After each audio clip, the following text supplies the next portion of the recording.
If you've ever closed a winning trade too early, held a loser too long, revenge traded after a loss, forced a setup out of boredom, or felt invincible after a hot streak, this video is for you. Because most traders think their biggest problem is strategy. They think they need a better indicator, a better entry model, a better mentor, a better risk-reward setup. But the truth is, a lot of traders do not lose because they lack information. They lose because they do not recognize what emotional state they're trading from. And the most dangerous part, these emotions don't always feel dramatic. Sometimes fear looks like being careful. Sometimes greed looks like letting winners run. Sometimes boredom looks like staying active. Sometimes frustration looks like getting my money back. And sometimes euphoria looks like finally understanding the market. That's why this topic matters so much. Trading psychology is widely recognized as a major factor in trading success, and fear and greed are often highlighted as the two dominant emotional drivers. But practical trading education also points to other emotions like frustration and boredom as major performance killers. In this video, we're going deep into the 5 emotions every trader must learn to recognize: fear, greed, boredom, frustration, and euphoria. Not just what they are, but how they show up, how they disguise themselves, how they ruin decision-making, and most importantly, how to manage them before they manage you. If you're serious about becoming a more disciplined trader, watch this one all the way through, because one of these emotions is probably costing you money right now. Why emotions matter more than most traders think. Let's start with the bigger picture. Trading is not just a technical game. It is not just charts, levels, volume, and macro. It is also behavior. Trading psychology has been defined as the emotions and mental states that influence whether a trader succeeds or fails, and some sources go as far as saying psychology can be just as important as knowledge, experience, and skill. That makes sense when you think about it. 2 traders can use the exact same strategy. One follows the plan, the other hesitates, chases, cuts early, doubles down, or revenge trades. Same system, different emotional control, different result. Market psychology research also shows that financial markets are not driven only by fundamentals. Collective emotions like fear, greed, and euphoria can push prices irrationally and contribute to boom-bust cycles. So, there are really 2 battles happening at once: your battle with the market and your battle with yourself. And for most people, the second battle is harder.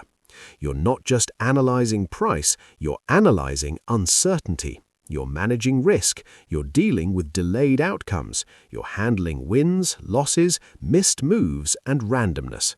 That environment is a perfect breeding ground for emotional mistakes. A lot of beginner traders believe success comes mostly from better analysis, but trading education sources consistently emphasize that emotional control and discipline are essential, with fear, greed, hope, frustration, and boredom all influencing decisions. So, if you want consistency, you need more than setups. You need emotional awareness, because you cannot manage what you do not recognize. Emotion number 1, fear. Let's begin with the most obvious one: fear. Fear in trading is the distress caused by the threat of loss, whether that loss is real or imagined. It can stop traders from taking good setups or cause them to exit trades too early. Fear is tricky because it often feels rational. It says, maybe I should wait. This setup doesn't look perfect. Let me just take profit now. I don't want to lose what I already have. The market feels dangerous today. And sometimes fear really is protecting you. That's what makes it dangerous, because not all fear is bad. Healthy fear respects risk. Unhealthy fear distorts decision-making. There's a huge difference between following your risk rules and acting from anxiety. Here's how fear usually shows up in traders. Number 1, fear of entering. You see your setup, it meets your criteria, but you hesitate. Then price moves exactly as expected without you. Now you feel regret, and that regret can lead to the next bad trade. Then, fear of losing open profit. You enter well, the trade starts working, but the moment you see unrealized profit, your brain wants safety, so you close early. Then the move keeps going without you. Fear after a loss. You lose once or twice. Now every new setup looks suspicious. You stop trusting your process. Fear of being wrong. This one is deeper.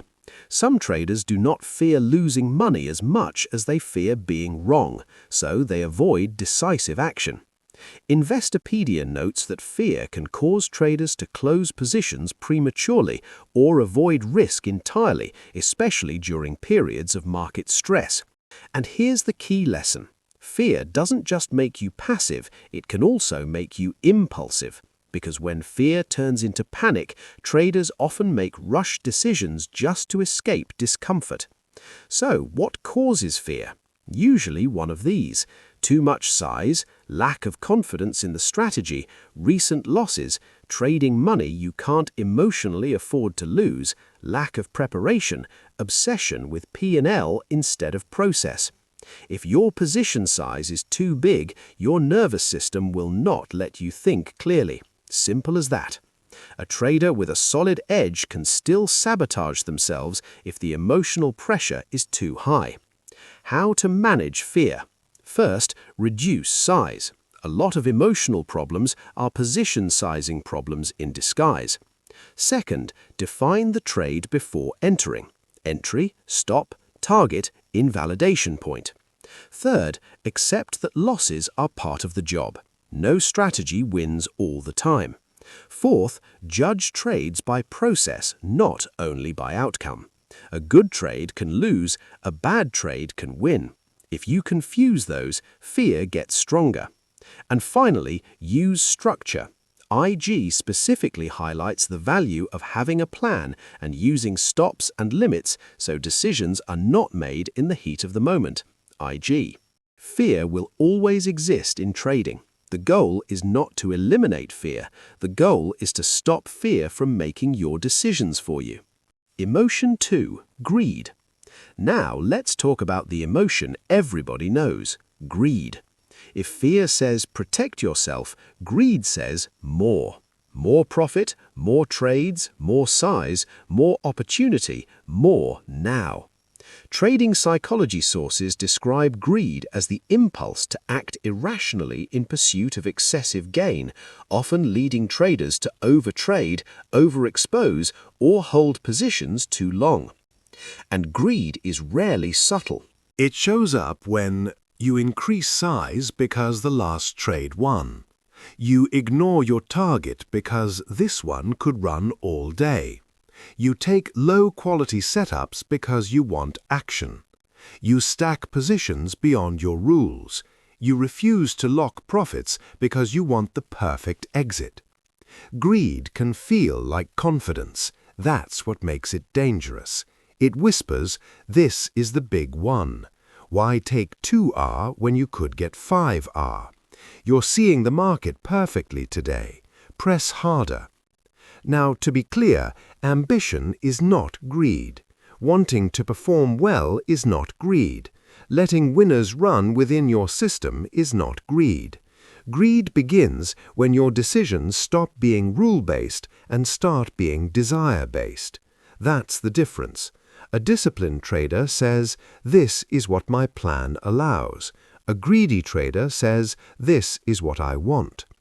IG cites research suggesting that when confidence rises, trading frequency can rise too, and some studies indicate that trading more often may actually lead to lower realized returns.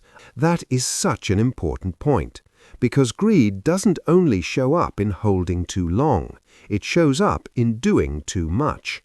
A lot of traders are not underperforming because they miss opportunities. They're underperforming because they manufacture too many of them. Greed also links strongly with leverage. The more a trader focuses on what they could make, the less they respect what they could lose.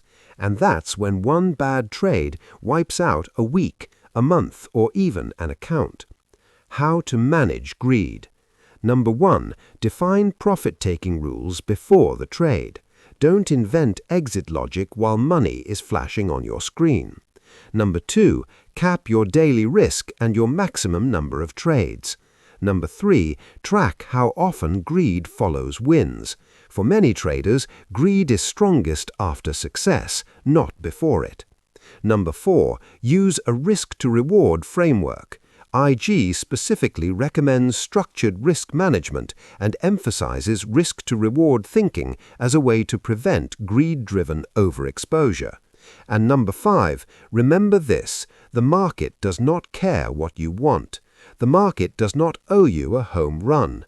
Your job is not to extract maximum fantasy profit. Your job is to execute your edge over and over again. Greed turns a trader from a decision maker into a gambler. And the scary part is, gamblers often feel smartest right before the damage happens. This one doesn't get talked about enough: boredom. And honestly, boredom may be one of the most underrated account killers in trading. Why? Because boredom doesn't feel emotional. It feels harmless. But boredom can push traders to abandon discipline just to feel stimulated. IG describes boredom in trading as the tendency to get fed up with the markets or with routine, which can cause traders to deviate from their plan and take unnecessary risks in search of excitement. That is extremely real. Sometimes the market is slow. Sometimes your strategy only gives 1 or 2 solid setups. Sometimes your edge requires patience. Sometimes the best trade is no trade. But boredom hates inactivity. So boredom says, take something. This is close enough. You've been sitting here for 2 hours. Maybe try a scalp. Maybe size into this breakout. You need to stay active. And that is where a lot of random losses come from. Not from ignorance, from restlessness. A bored trader starts seeking stimulation instead of opportunity. That might look like forcing trades in chop, switching time frames constantly, taking subpar entries, changing strategy mid-session, jumping from patience to impulsiveness. And the worst part, these trades often violate rules you know very well. You knew it wasn't there. You took it anyway. That's boredom. This matters because trading is repetitive by nature. Professionals are not entertained by the market. They are selective with it. IG also links boredom to sensation-seeking behavior, where traders may pursue novelty and intensity just to break monotony. That's such a powerful concept. Some traders are not chasing profit in the moment, they're chasing stimulation. And if you use trading for entertainment, the market will charge you expensive admission. How to manage boredom. First, accept that waiting is part of the strategy. Boredom is not a signal, it is just a feeling. Second, build session rules: what markets you trade, what setups you take, when you stop, when you do nothing. Fourth, shorten your screen time if your style does not require constant monitoring. Fifth, journal every trade taken from boredom. You'll quickly see the cost. Fifth, channel the urge productively. Review charts, backtest, journal, or step away. IG suggests using demo environments to test ideas and reduce the urge to seek excitement with real capital. If you cannot sit still, you cannot trade well. Patience is not passive in trading. Patience is a skill. Now let's talk about one of the most destructive emotions in active trading: frustration. Frustration is what happens when the market doesn't do what you expected, or when your effort doesn't produce the result you wanted. Maybe you got stopped out by one tick. Maybe you missed the move. Maybe you were right on direction but wrong on timing. Maybe you had 3 losses in a row. Maybe you followed your rules and still lost. That emotional tension builds fast.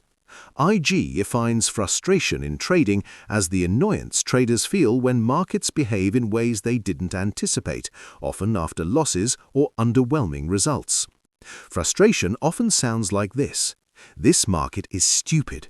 I should have had that move. I'm better than this. I need to make it back. One more trade." That last one is where things get dangerous, because frustration easily turns into revenge trading. And revenge trading is not really about recovery, it's about emotional discharge. You are no longer trying to trade well, you are trying to get relief. That usually leads to bigger size, lower quality setups, faster entries, wider stops, and emotional exits. In other words, you move furthest away from your edge at the exact moment you need it most. IG cites research showing that traders who experience losses earlier in the day may become more likely to take above-average risk later on. That fits what many traders already know from experience. Losses create emotional urgency, and urgency destroys clarity.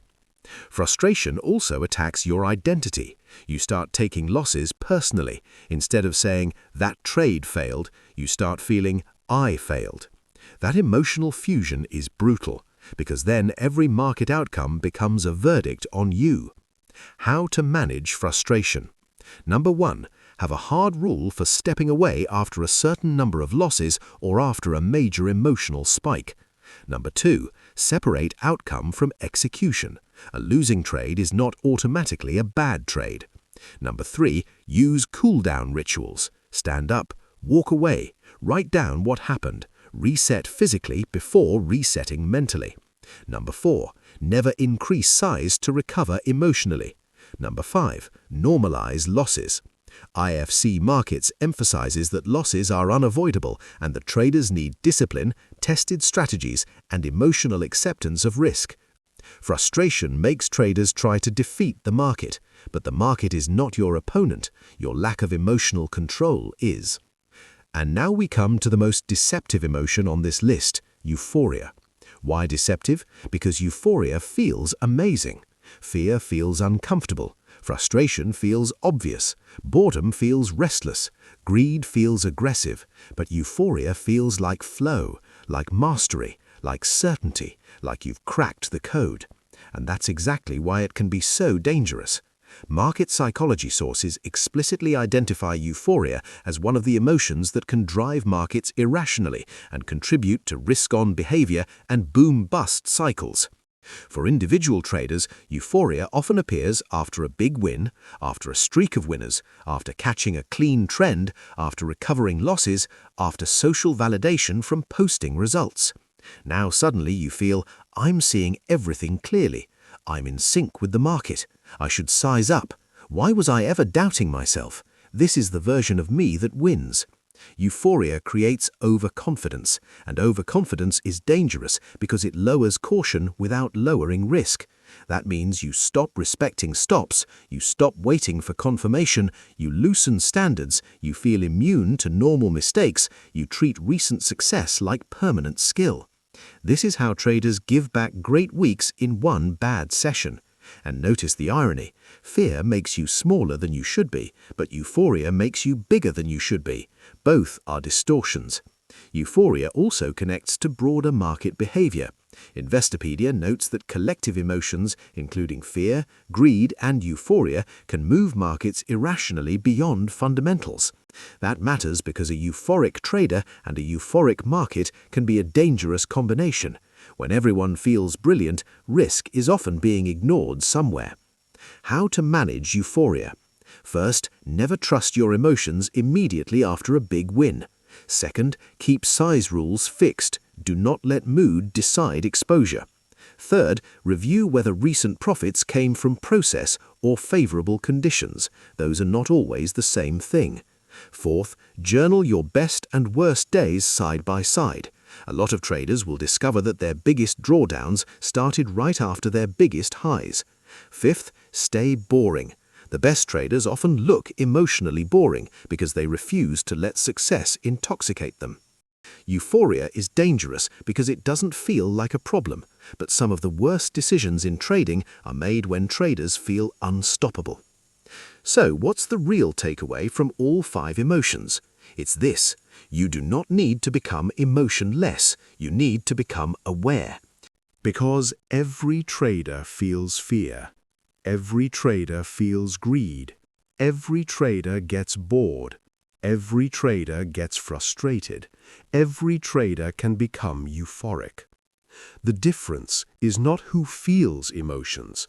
The difference is who recognizes them early enough to stay disciplined. Recognition comes before control. If you can say, I am hesitating because of fear, I want to push because of greed, I'm forcing this because I'm bored, I want revenge because I'm frustrated, I feel invincible because I'm euphoric, then you have a chance to interrupt the cycle. That's the whole game. Trading psychology is not about pretending emotions don't exist. It is about building systems that keep emotions from taking the wheel. That's why sources repeatedly emphasize planning, tested strategy, risk management, stop losses, and disciplined execution. So before your next trade, ask yourself one question: what emotion is present right now? Not what setup do I see, not what indicator is signaling, not what's the next target. What emotion is present? Because the trade you're about to take may have less to do with the market and more to do with your state of mind. If this video helped you, drop a comment and tell me which of these 5 emotions affects your trading the most: fear, greed, boredom, frustration, or euphoria. And if you want more content on trading psychology, discipline, risk management, and trader development, subscribe to the channel. I'll see you in the next video.